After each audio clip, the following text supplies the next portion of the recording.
හොඳයි අද අපි කතා කරන්නේ යන්නේ ටිකක් ගැඹුරු මාතෘකාවක් ගැන. ඒ තමයි මානසිකව කෙනෙක්ව පාලනය කරන එකේ එමත් නැත්නම් හැසිරවීමේ ගෘහ නිර්මාණ ශිල්පය ගැන.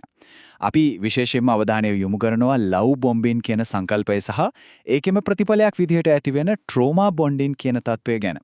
මේවා ඇත්තටම කෙනෙක්ව චිත්ත වේගීව පාලනය කරන්න පාවිච්චි කරන බොහොම ප්‍රබල උපාය මාර්ග. මේ වගේ කතාවක් සමහර විට අහලා පුරුදු ඇති නේද?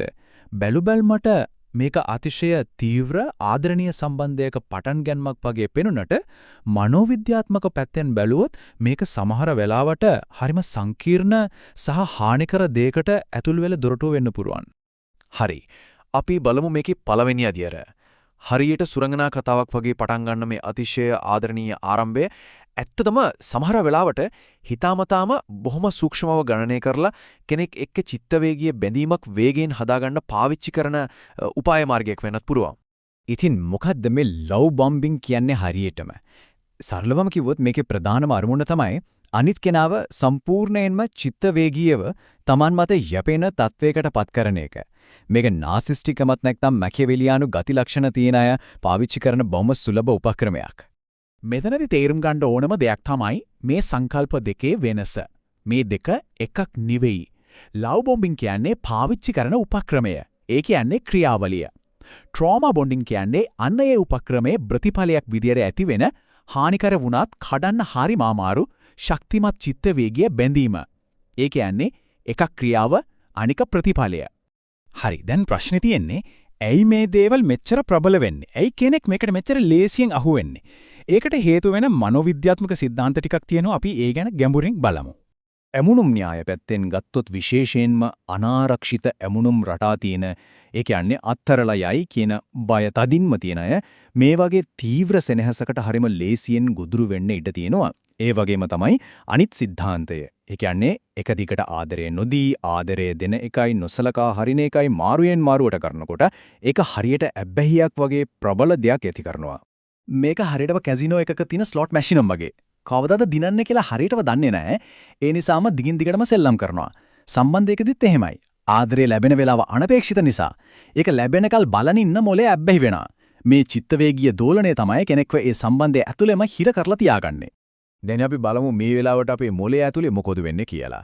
ආදරේ සෙනෙහස ලැබෙනකොට අපේ මොලේ ඩොපමයින්, ඔක්සිටෝසින් වගේ සතුටු හෝමෝන නිකුත් වෙලා ලොකු සතුටක් දැනෙනවා. හැබැයි නොසලකා හරිනකොට ගැටුම් ඇති වෙනකොට ආතති හෝමෝනය, ඒ කියන්නේ කෝටිසෝල් ඉහළ යනවා. මේ රසායනික ද්‍රව්‍යවල උස් පහත් වීම මේ රෝලර් කෝස්ටර් ගමන මොලේට ප්‍රබල ඇබ්බැහියක් ඇති කරනවා. මෙන්න මේ වගේ දේවල් වලට කෙනෙක්ව ලේසියෙන් ගොදුරු කරවන්න පුරුවන් සමහර සාධක තියෙනවා. අඩු ආත්ම අභිමානය, තනිකම ගැන තියෙන බය වගේ දේවල්. හැබැයි තේරුම් ගන්න ඕන මේවා කෙනෙක්ගේ වැරද්දක් නෙවෙයි. මේ සාධක හඳුනා ගන්න එක Tamanව ආරක්ෂා කරගන්න තියෙන පළවෙනි පියවර. හොඳයි මේ කතාව පරමාදර්ශීකරණයෙන් ඒ කියන්නේ අර සුරංගනා කතාවෙන් පටන් අරන් කොහොමද පාලනය දක්වා යන්නේ අපි බලමු කෙනෙක්ව හසු කරගන්නා මේ පුනරාවර්තන චක්‍රය ක්‍රියාත්මක වෙන විදිහ. මේකට කියන්නේ නාසිස්ටික් අපයෝජන චක්‍රය කියලා. ඒකේ පියවර 4ක් තියෙනවා. පළවෙනියට තමයි අපි කතා කරපු පරමාදර්ශීකරණය, ඒ කියන්නේ ලව් බොම්බින්. ඊට පස්සේ හිමින් හිමින් අවප්‍රමාණය කිරීම. ඊළඟට සම්පූර්ණයෙන්ම වගේ ඉවත දැමීම. ඊටත් පස්සේ ආයෙත් පොඩි ආදරයක් පෙන්නලා සම්බන්ධයට යදගන්න උත්සාහ කරන හූවරින් කියන අදියර. මේ චක්‍රය දිගින් දිගටම කැරකෙනවා. දැන් අපි කතා කරමු වැදගත්ම දෙයක් ගැන. ඒ තමයි මේවා කලින්ම අඳුරගන්න පුරුවන්, නිරීක්ෂණය කරන්න පුරුවන් හැසිරීම් රටා. මේවා තීරණාත්මක අනතුරු ඇඟවීමේ සංඥා. මෙතනදී වැදගත් වෙන්නේ මේ එක හැසිරීමක් නෙවෙයි, මේ හැසිරීම් වල එකතුව සහ ඒවයේ තියෙන තීව්‍රතාවය. හිතන්න දවස් කීපයකින් සති කීපයකින් කවුරු හරි කියනවා නම් ඔයා තමයි මගේ ආත්ම සහකරුවා කියලා. එහෙම නැත්නම් හැමදේම අසාමාන්‍ය විදිහට වේගවත් නම් ඒ ගැන පොඩ්ඩක් අවධානයෙන් ඉන්න එක ගොඩක් වැදගත්. දැන් ට්‍රෝමා බොන්ඩ් එකක් හෙඩෙනකොට දැනෙන දේවල් මොනවද? එකක් තමයි Tamanට හානියක් කරන කෙනාවම ආරක්ෂා කරන්න පෙළඹෙන එක. ඒ වගේම මේක වැරදි, මේකෙන් මට හානියක් වෙනවා කියලා දැනදැනත් ඒ සම්බන්ධයෙන් අයින් වෙන්න බැරි වගේ හැඟීමක් දැනෙන එක. මේක සෙල්ලමක් නෙවෙයි. මේ වගේ සම්බන්ධතාවල දිගුකාලීන බලපෑම ඇත්තටම ඊටාම බරපතලයි.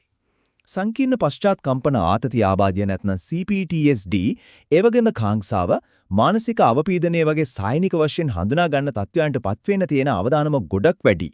ඉතින් මේ හැමදේම දැනගත්තට පස්සේ වැදගත්ම දේ තමයි අපි කොහොමද මේකෙන් ආරක්ෂා වෙන්නේ සහ සුවය ලබන්නේ කියන එක. ඒකට මානසික ආරක්ෂණ පද්ධතියක් ගොඩනගා ගන්න ඕන. මෙන්න තමන්ව ආරක්ෂා කරගන්න සෞඛ්‍ය සම්පන්න සම්බන්ධතා හදාගන්න උදව් වෙන පැහැදිලි පියවර කිහිපයක්. පළවෙනි දේ තමයි ඕනම සම්බන්ධයකේ වේගය අඩු කරන එක. හිමින් යන්න. දෙවෙනිව තමන්ගේ යාළුවෝ පවුලේ අය එක්ක තියෙන සම්බන්ධකම් ශක්තිමත්ව තියාගන්න එක. වැදගත්ම දෙයක් තමයි කියන දේ කරන දේ අතර ගැළපීමක් තියෙනවද කියලා බලන එක. ඊ ඔක්කොටම වඩා තමන්ගේ ආත්ම වටිනාකම ශක්තිමත් කරගන්න එක අත්‍යවශ්‍යයි. ඉතින් අවසාන වශයෙන් අපි මේ ප්‍රශ්නය ගැන හිතමු. ඇත්තම අව්‍යාජ සම්බන්ධතාවයක පදනම මොකක්ද?